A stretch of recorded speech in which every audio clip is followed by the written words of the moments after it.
Today on Locked On Canadians, the Habs lose a game that they could have, would have, and should have had.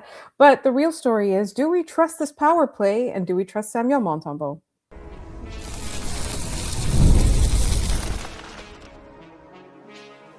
You are Locked On Canadians, your daily podcast on the Montreal Canadiens.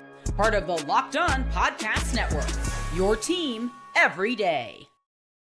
Hi there, everyone, and welcome to another episode of Locked On Canadians. We want to thank you all for making us your first listen of the day. As you know, we're free and available wherever you get your podcasts, as well as on YouTube as part of the Locked On Podcast Network, now the #1 sports podcast network. And today's episode is brought to you by FanDuel.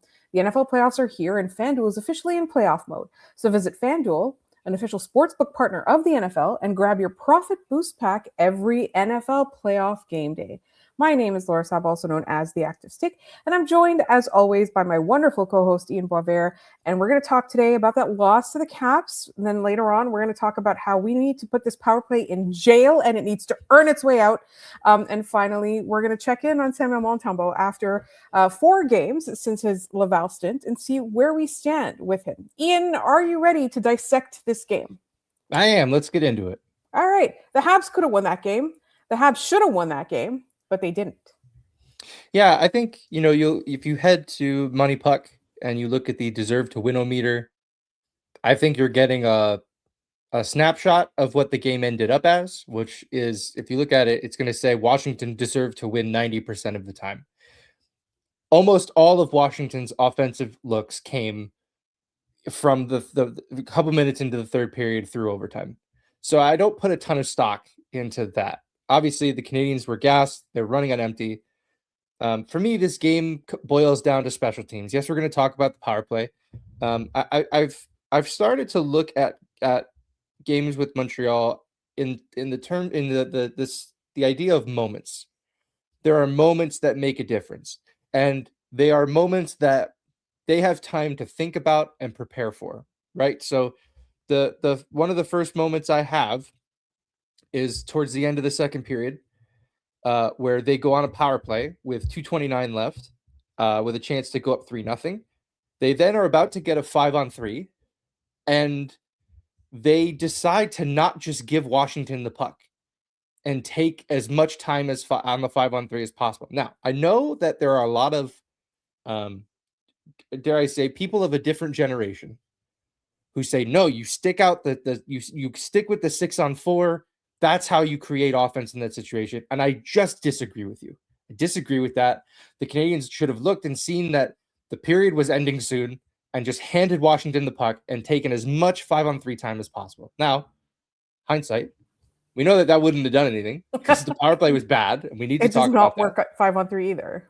No, but there are a sequence of moments in this game where I think the Canadiens failed, and they were power plays. If I'm being honest, like, we're looking at this, it's power plays. The one moment that I think they won in this game was the Suzuki penalty in overtime, in which the Canadiens, they killed it off. Montembeault makes a big save. Strome hits a post, but Montembeault, is able to make some stops, and they kill it. And they killed it emphatically. The last moment of that penalty kill is Carrier throwing himself in front of an Alex Ovechkin one-timer, which the last 48 hours has reminded me of a time about 20 games ago where everybody in this fan base thought Carrier was washed. Mm-hmm. And it turns out maybe he was just playing with the worst version of Arbor Xhekaj we've ever seen. And he's actually really good. Yeah. I find that very funny. Anyway, mm-hmm. I won't digress on that. But that's how I view this game. There are moments that they needed to capitalize on, and they didn't. I want to point out, I think, obviously Josh Anderson drew back into the lineup. He loves to kill Washington. That's his thing now. Tom Wilson missing. And what's his face? Jacob Chychrun. Yeah. I can no longer. I call him the raw milk guy in our. I can't think of him as anything other than the raw milk guy. Like, that's the, so raw milk guy wasn't there, but also, the Canadiens didn't have Goalie. They're still carrying the same injuries that they were 2 nights ago, with the exception of Goalie being added back to the, we don't know that he's injured. They're talking about it as load management. It kind of makes sense to me, but I'm going to stay nervous on a day-to-day basis until proven otherwise. Can we talk about that? Because I Yes, think let's talk about this is that. important. Because Marty met with the media in the morning. They didn't have a morning skate because they got in at like 3 a.m. So Marty met with the media and gave them the lay of the land. He said that there are players dealing with some minor injuries, but everyone will take warm up. That is essentially what he said. And then that didn't happen. Kaiden Guhle doesn't take warm up. I'm confused as to what's going on here because then the Canadians say, "Well, it's load management." I'm concerned. I don't know if I believe them. Honestly, like Yeah, I'm anxious about it. I am too, Yeah. because like just tell us in the morning, hey, there's a chance. Or if it was truly in my mind, if it was truly load management, they wouldn't have known that at 10:30 in the morning. Are you trying to play mind games with the Washington Capitals before you play in a regular season? Like, come on, it just that doesn't track either. Yeah. You're I not doing that in a regular season. Nothing, and they're just being precautious, and maybe something popped up later on in the day, and they go, well, there's no point in playing you. We'll sit you out.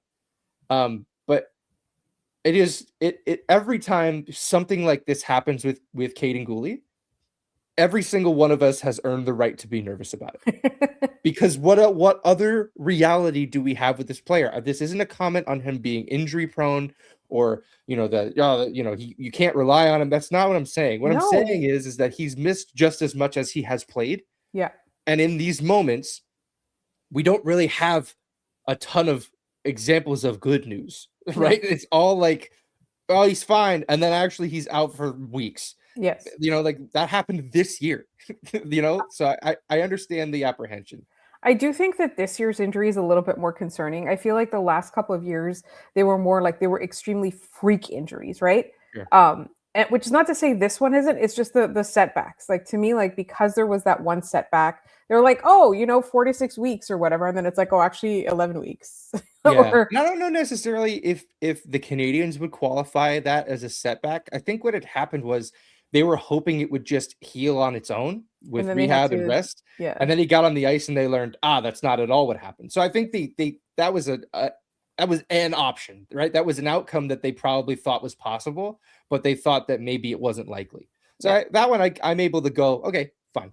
I'm not a doctor, but like that I'm able to just say that's whatever. But I think, like I said, if you're a fan of this team, you've earned the right to be a little skittish about what they say about this player. It's him and Kirby Dach. Those are the two guys where you're allowed to be like, I don't believe you ever again. Yeah.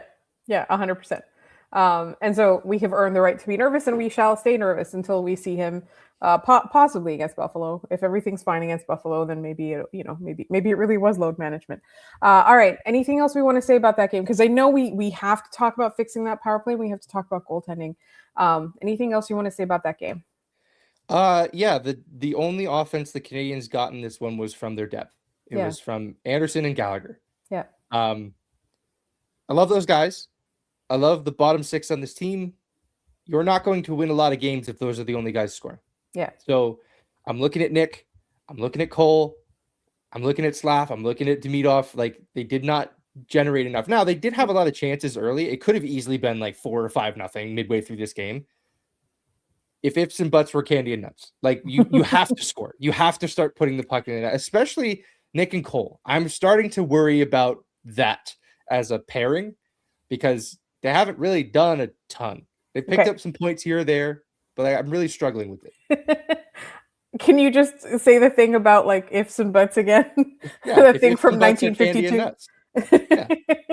The finish of that is we'll all have a Merry Christmas, but since it's January, whatever, it's kind of over.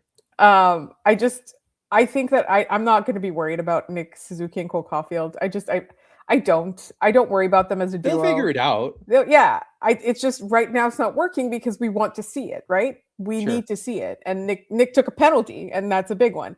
So I think, for me, I'm not going to worry about that pairing at all. They're going to figure it out. They're going to fix it. They're that duo. I don't want to say pairing. It makes it sound like defensemen.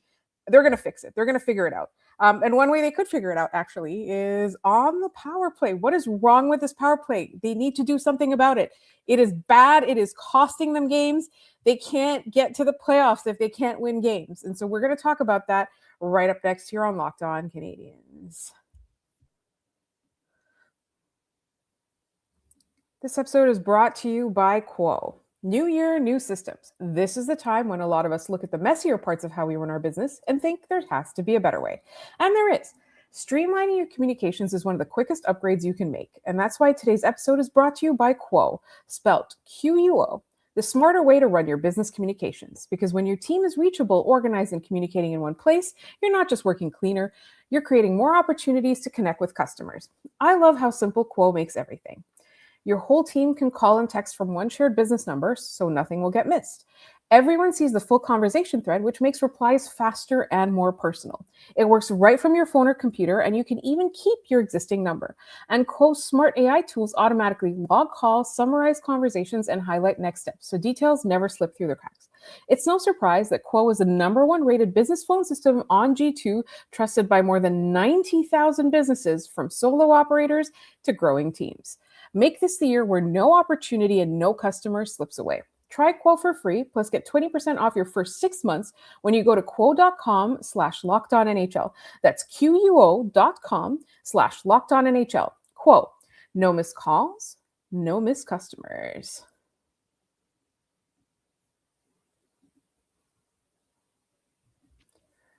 Thank you so much for making Locked On Canadiens your first listen today, and thank you for making Locked On the #1 sports podcast network. And if you haven't already, go check out our new Everydayer Club.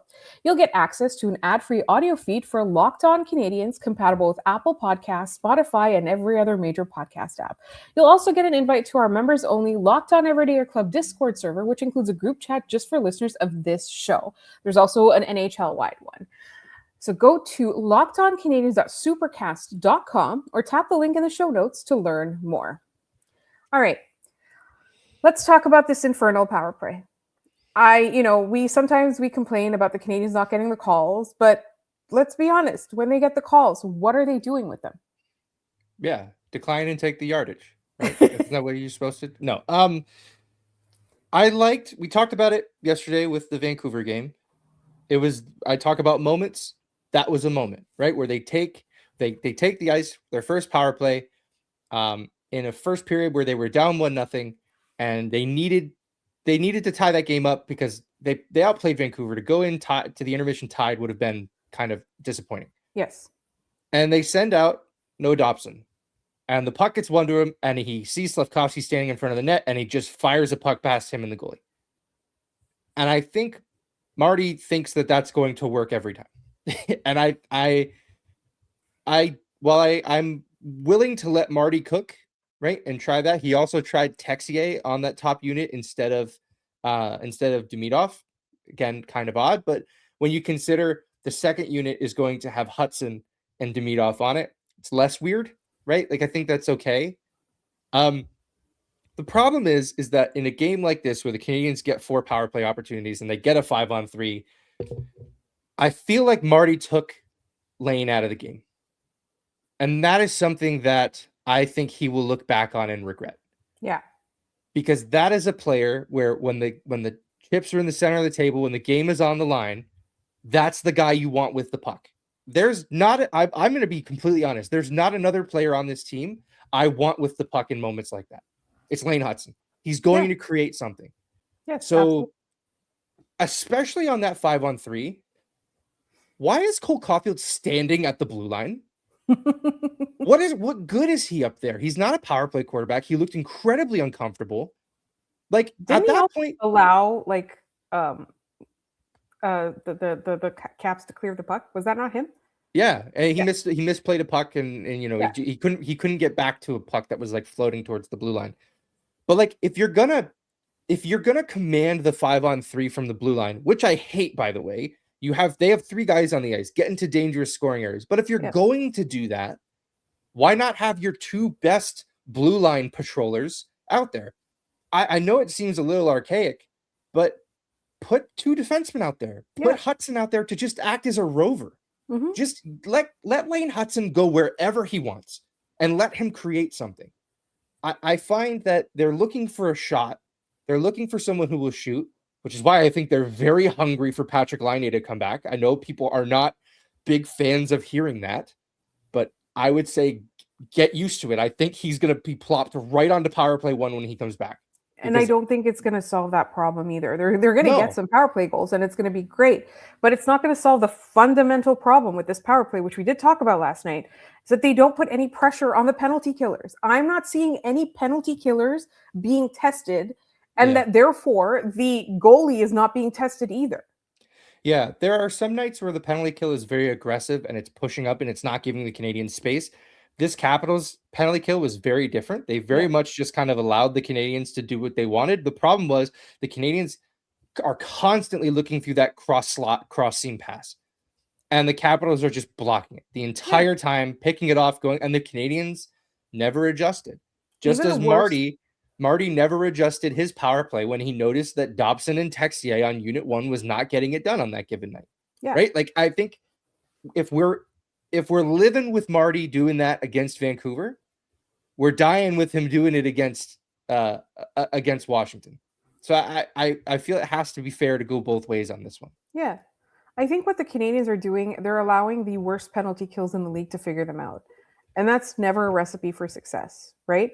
Like, beyond looking at the stats, I don't want to know where the Canadiens are. I have a hard time believing they're anywhere above like 27th in the league in the power play. Like, their power play is quite good. Is it really? Yeah, truly. I'm going to pull this up now. Okay. I don't believe it. I believe they are a top of the league power play. I don't think that this is a bad power play. It's struggling lately, but I don't believe that this is a truly bad power play. And I'm getting ready to get knocked off. They are a single digit. They are 7th in the National Hockey League. There's no way this power play is 7th. The one we watched isn't, Laura. They went 0 for 4. But like in the grand scheme of things, yes, they are. Yes. I am truly starting to question what Cole Caulfield's goal on this power play is, what his role on this power play is. I don't think he knows. I don't think the Canadiens know, because he doesn't have a one-timer and he's in the one-timer spot. He wants to dust it off and work in close and go to the net. I legitimately wonder if, when Laine is healthy, if Caufield is moved to the second power play unit. And I know people are going to lose their minds hearing that. But watch Cole Caufield on the power play. And the way I see it, I really struggle to see what it is that he does there that I would rather have him on the ice over a guy who can just hammer the puck into the net. Yeah. Right. And I know. Guy. Right. And plus, like, that way, if you want, you can create a better second unit, especially with Doc coming back potentially at the same time as Laine. Yeah. Like, you can build a legit second power play unit. And maybe Caufield getting away from top power or penalty killers is a way for him to get more power play offense. He, in his career, I don't believe has been a very strong power play goal scorer. He's just a goal scorer, which is why they put them there, right? He mostly gets his stuff done at 5-on-5. He does not like, the power play is very little of what he does. 5-on-5 and 3-on-3. Those are when Cole Caufield is going to beat you. Yeah. And there's nothing wrong with that. And there's nothing wrong with looking for another option there, right? Like, I get it. It makes sense. He's one of your top goal scorers. Like, you feel like you need to put him on. And sometimes, like, you feel compelled to put him on the first unit, right? Or like, he always plays with Suzuki or whatever it is. But I don't think that it's necessary. Like, I don't think that there's anything wrong with saying, like, you need to ignite the second unit. You don't even have to demote him. It's like the second unit needs a bit of spark. You need to do that, right? But I think Cole Caulfield doesn't know what he's supposed to do, because I fully think that he is capable of not necessarily physically putting pressure on the penalty killers, but skating around them, right? Causing them problems, being a decoy, right? Like, why haven't we considered that he should be a decoy?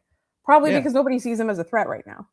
Well, and I mean, I remember when he was playing in the World Juniors, his last year of eligibility to do so, they had him in the slot on the power play, and like the high slot, like, it didn't make any sense.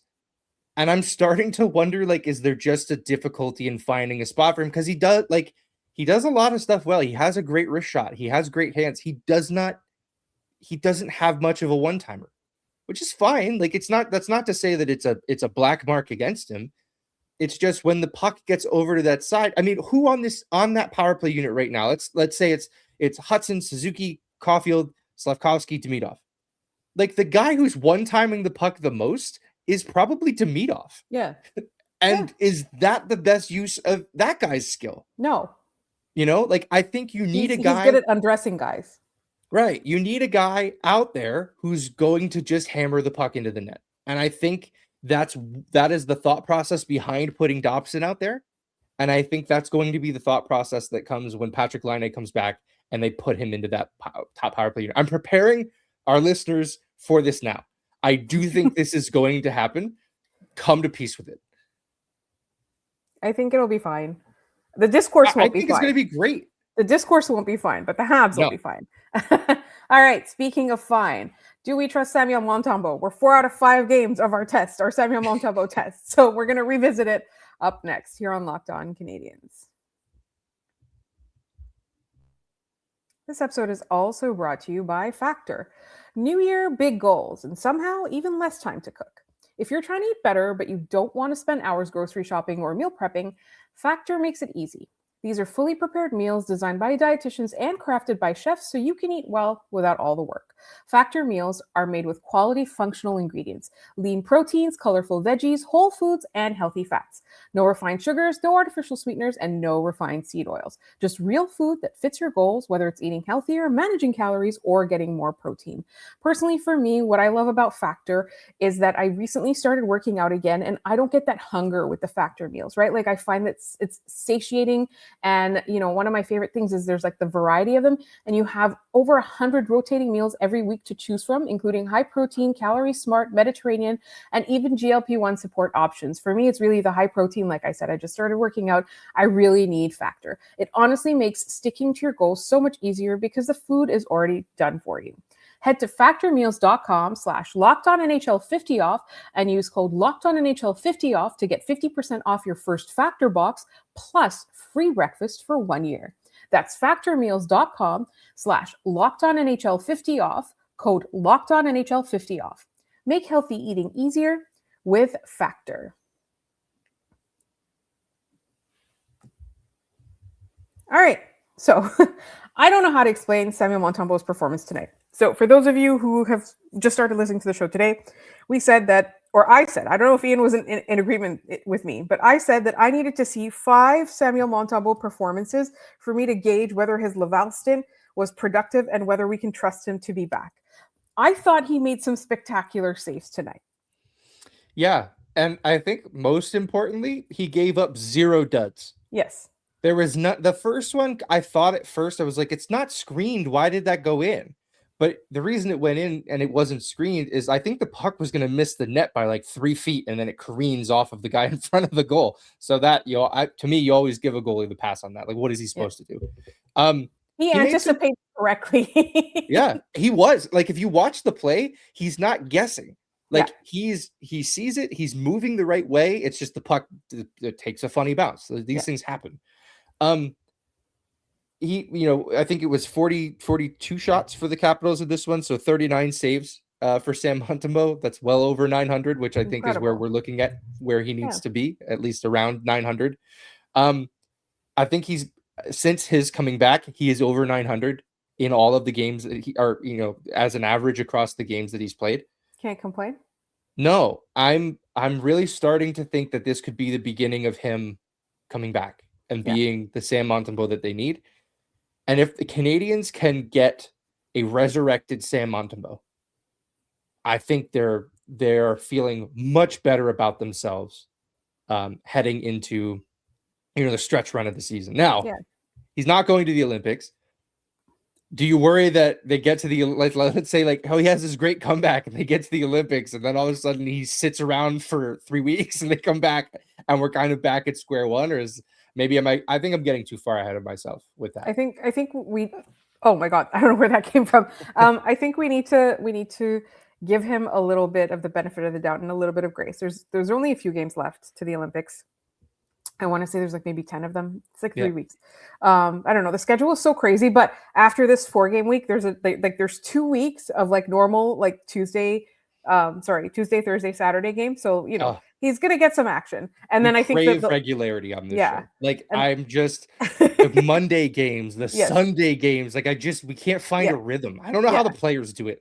We do this dumb podcast and it drives me nuts figuring out the schedule every day. We're watching the goalies fall apart. I think that's what's going on. Yeah, that's fair. But like there's 2 weeks of normalcy, and then I think there's like another like Monday random game or whatever. Anyways, we're not going to worry about that right now. What we're going to worry about is right now just Sam Montembeault. I personally feel like, because I'm looking at the Montreal Canadiens and I'm just thinking about if we got 5 better games from Samuel Montembeault and 2 better games from Jacob Dobish, like the Canadiens are running away with the conference lead right now, right?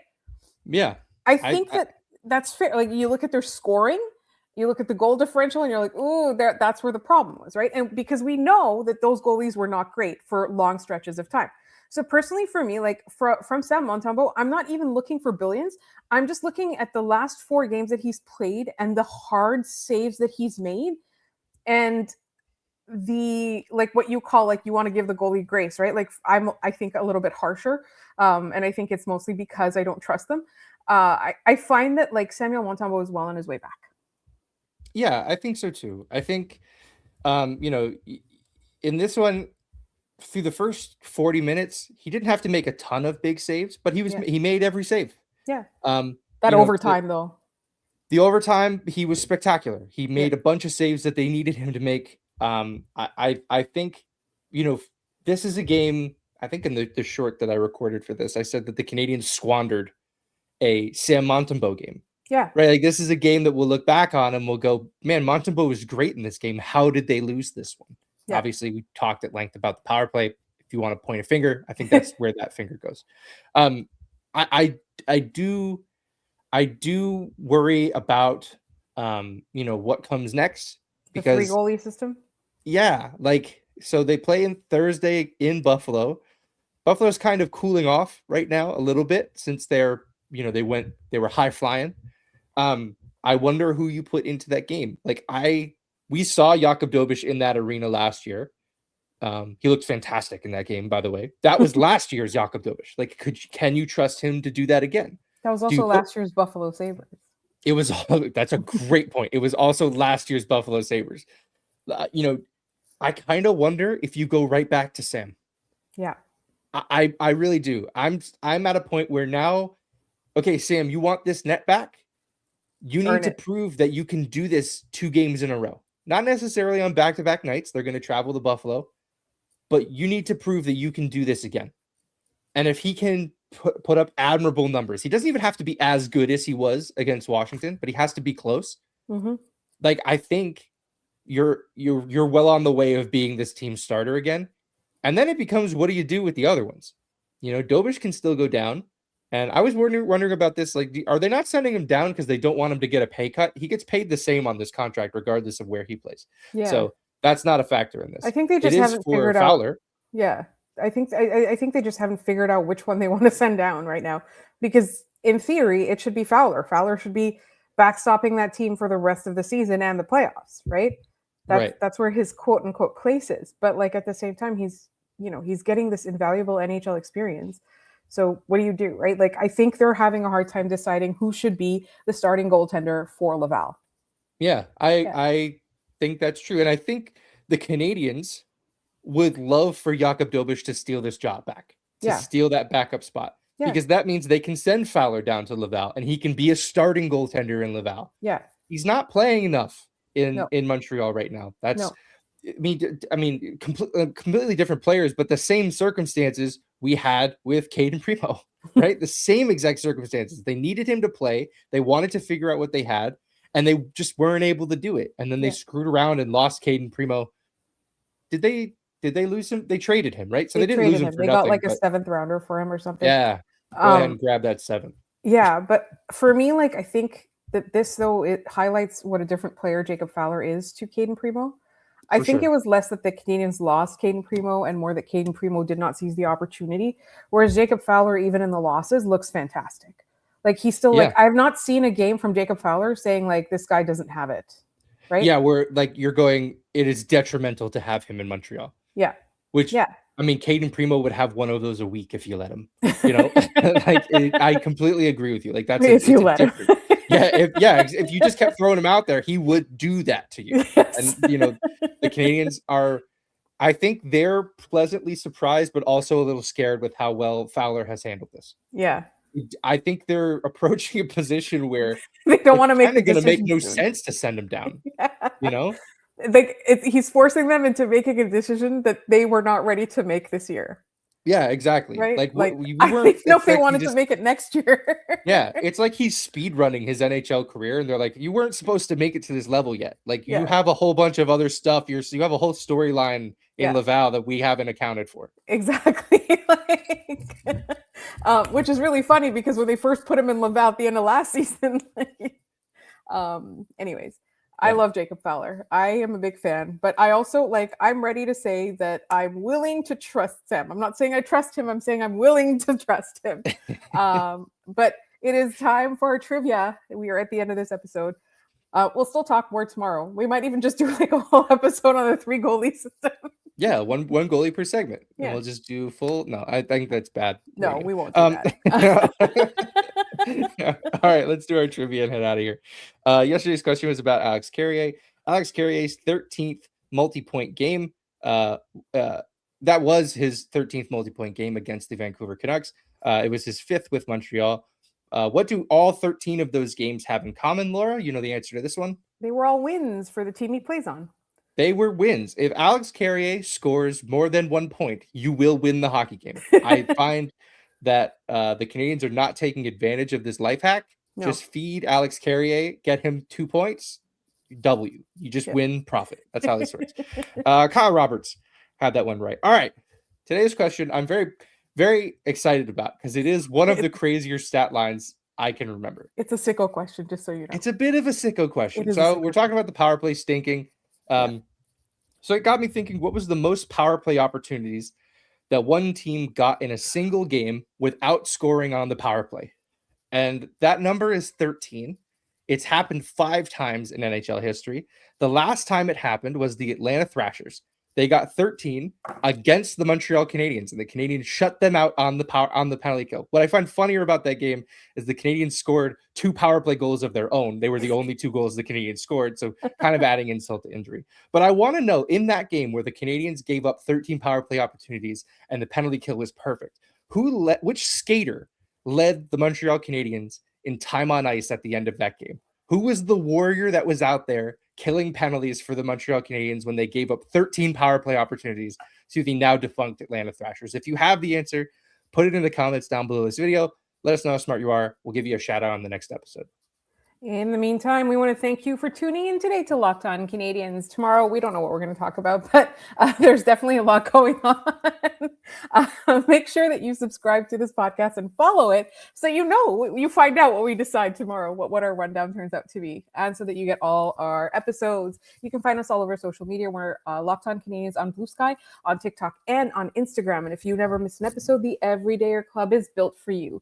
Get Locked On Canadiens ad-free plus members-only Discord access and more. Head to lockedoncanadiens.supercast.com to join the club. And for those of you on video, we're going to send you to the first ever 24/7 National Locked On Podcast Network YouTube channel. And on audio, make sure you make your second listen NHL Game Night on Locked On NHL. Thank you so much for listening today, and we will talk to you all tomorrow.